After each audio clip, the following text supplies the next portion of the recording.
ایسی ہیں کہ جو، اور خاص طور پر جو ان کا مرتبہ ہے آب گم کا، تو اگر اردو میں 4-5 کتابیں 100 برس میں منتخب کی جائیں یا تاریخ میں، تو آب گم جو ہے وہ اس میں یقیناً شامل ہوگی. اور جہاں تک ذاتی تعلق کا ہے، وہ میں نے اپنی زندگی میں بہت سے، کیونکہ میری ملازمتوں کے اور رزق کے مرحلے ایسے اداروں سے وابستہ تھے جہاں ادیبوں اور شاعروں سے ملاقات جو تھی وہ میری مجبوری بھی تھی، اور ظاہر ہے میں اس میں میرا انتخاب بھی تھا. تو اس اثنا میں مجھے بہت سے لوگوں کی قدم بوسی کی سعادت بھی میسر آئی، قربت بھی میسر ہوئی، تعارف بھی رہا اور اٹھنا بیٹھنا بھی رہا. مگر میں نے جتنا کچھ یوسی صاحب سے سیکھا اتنا میں نے شاید ہی کسی اور سے اتنا اثر قبول کیا ہو. زندگی کے بارے میں جو ان کا رویہ تھا اور زندگی کے بارے میں جیسا وہ دیکھتے تھے اور سمجھتے تھے، میں سمجھتا ہوں کہ بہت کم لوگ زندگی کی ادب کے بارے میں، بڑے ادب کے بارے میں کہا جاتا ہے اور شاید صحیح کہا جاتا ہے کہ وہ زندگی کی تفہیم میں آسانیاں اور رخ آپ کو دکھاتا ہے اور سہولتیں پیدا کرتا ہے. یوسی صاحب ایک ایسے ادیب تھے اور کہ جو ابھی تک مزاح جو ہے وہ باسی ہو جاتا ہے، اور ایک دفعہ آپ ایک لطیفہ سنیے گا، ایک مزاح کی بات سنیے گا، جب دہرائی جائے گی تو شاید اس میں کوئی لطف نہ آئے. مگر یوسی صاحب کا مزاح جو ہے وہ اس مزاح سے بالکل مختلف ہے جو مثلا شفیق الرحمان کا مزاح ہے، یا پطرس بخاری کا مزاح ہے، یا ابن انشا کا مزاح ہے، یا ضمیر جعفری اور محمد خان کا مزاح ہے. مشتاق احمد یوسفی ایک بالکل اور سطح کے اور ایک اور منزلت کے مزاح نگار ہیں.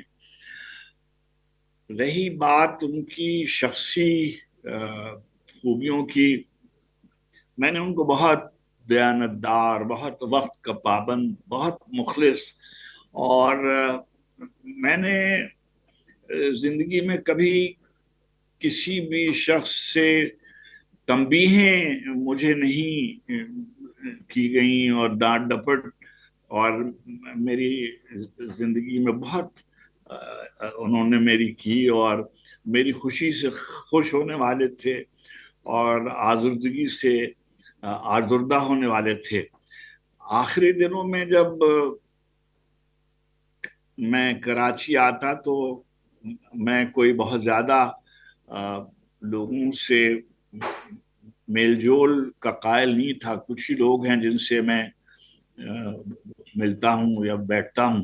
اس میں میری کوتاہی یہ ہے کہ میں کو بہت ہی اور طرح کا آدمی ہوں. یوسفی صاحب کے ہاں جانا جو تھا وہ میرے لیے ایک سمجھیے زیارت کی صورت تھی. آخری دنوں میں جب میں گیا ہوں تو ظاہر بہت ہی پھولنے لگے تھے باتیں، اور ایک بات بار بار فرمایا کرتے تھے کہ افتخار تم کب آئے؟ تو میں ان سے کہتا تھا کہ میں اور آپ ساتھ ساتھ آئے تھے. تو پھر کہتے کہ مجھ کو لندن بہت یاد آتا ہے. لندن میں انہوں نے بہت مصروف زمانہ گزارا. دیکھیے بہت کم، یعنی وہ اتنا، ابھی فاطمہ نے بتایا کہ وہ الائٹ بینک میں تھے، آسٹریلیشیا بینک میں تھے، یو بی ایل میں تھے، پھر پاکستان بینکنگ کاؤنسل میں تھے، اور اب پھر بی سی سی آئی میں آ گئے. لیکن جو یہاں کی بینکنگ کا زمانہ ہے اور یہاں کے قیام کا زمانہ ہے، اس میں ان کی جو سماجی زندگی تھی وہ بہت محدود تھی. مگر جب وہ واپس آئے ہیں تو ان کی سماجی زندگی مختلف ہو گئی. اس زمانے میں جو ان کے دوستوں کی تعداد ہے، وہ اگر آپ خود ہی فرمایا کرتے تھے کہ لوگوں سے ملنے جلنے میں کتاب بھر کا فاصلہ رکھنا چاہیے. اور ان کے دوستوں میں مختار مسعود اور منظور الہی اور ابن انشا اور ضمیر جعفری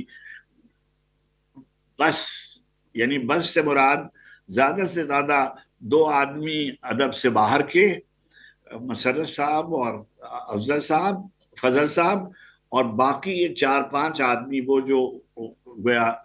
لیکن کہا کرتے تھے کہ میرا ان سے تعلق قربت کا ادب کی وجہ سے نہیں ہے، وہ انسانی سطح پر بہت اچھے لوگ ہیں. شیخ منظور الہی، ماجد علی، مختار مسعود، ابن انشاء ضمیر جعفری. اور بس اس کے بعد جب واپس آئے ہیں 1990 کے بعد، اس وقت انہوں نے زیادہ سوشلی بہت ملنا جلنا رہا، تقریبات میں بھی جایا کرتے تھے. اور ان کے یہ جو آخری جو 5ویں کتاب ہے وہ ان کی ان تقریبات میں پڑھے جانے والے مضامین پہ مشتمل ہے جو وہ وقتاً فوقتاً اس میں پڑھا کرتے تھے. مگر جو اگر ان کے ادبی قد و قامت کا اندازہ کرنے کے لیے وہ 4 کتابیں جو انہوں نے یادگار چھوڑی وہ کافی ہیں. اور میں سمجھتا ہوں کہ ان کا مقام آب گم کے بعد ہی متعین ہو گیا تھا، اور ہم ان کو اردو کے ایک بہت بڑے مزاح نگار کے طور پر بھی یاد رکھیں گے. ایک بہت بڑے، بار بار کہا گیا، بہت ہی صاحب مطالعہ آدمی تھے. ان کا موسیقی پہ بہت، مغربی موسیقی کی ان کے پاس بہت اچھا ذخیرہ تھا. انگریزی کی کتابوں کا بہت اچھا ذخیرہ تھا. بدھزم پہ آخر زمانے میں بہت پڑھنے لگے، اور جیسے شاہد نے بتایا کہ جو مصوری ہے اس کے نشیب و فراز سے بہت واقف تھے. برطانیہ کے زمانے میں نے ان کو دیکھا کہ کوئی ہفتہ ایسا نہیں جاتا تھا جب وہ کتابوں کی دکانوں کی طرف نہ نکلتے ہوں اور کسی نئی کتاب کا تذکرہ نہ کرتے ہوں، کسی نہ کسی گیلری میں کسی نہ کسی پینٹر کی ایگزیبیشن میں نہ جاتے ہوں، اور کسی نہ کسی ہر صورت مہینے میں ایک دفعہ تھیٹر ضرور جاتے تھے. اور مجھ کو بھی یہ تنبیہ کرتے تھے کہ تمہیں جانا چاہیے، اور وغیرہ وغیرہ وغیرہ. مشتاق احمد یوسفی کا نہ ہونا جو ہے وہ ایک ادبی منظرنامے کو بہت اداس کرتا ہے، اور بہت ہی یعنی ایسے معلوم ہوتا ہے کہ جیسے کوئی ایک ایسا خلا ہے. یہ ایسی باتیں بار بار کہی جاتی ہیں کہ فلاں آدمی کے رخصت ہو جانے سے ظاہر ہے کہ ہماری زندگی میں جو آدمی جتنا شامل ہوتا ہے جب وہ چلا جاتا ہے تو اتنا ہی بڑا خلا ہمارے اندر باقی رہ جاتا ہے، اور اتنا ہی ہم بھی مر جاتے ہیں جتنا وہ آدمی رخصت ہوتا ہے.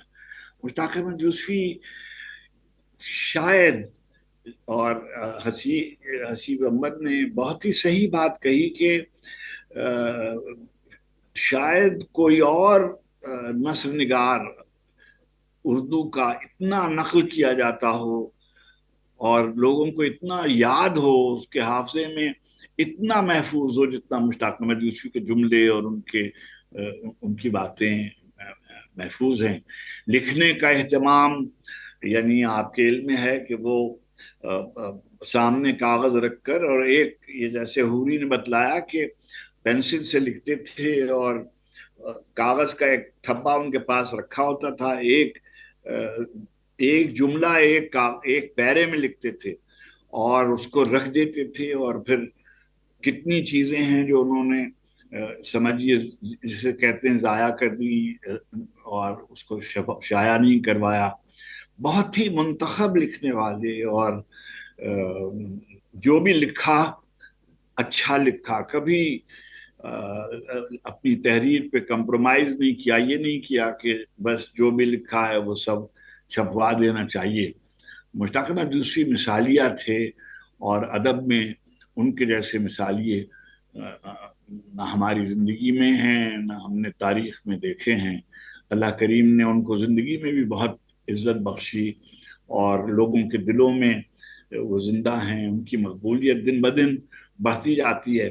دیکھیے لوگ کہتے ہیں یوسفی صاحب آسان نثر نگار نہیں ہیں، ان کے لفظ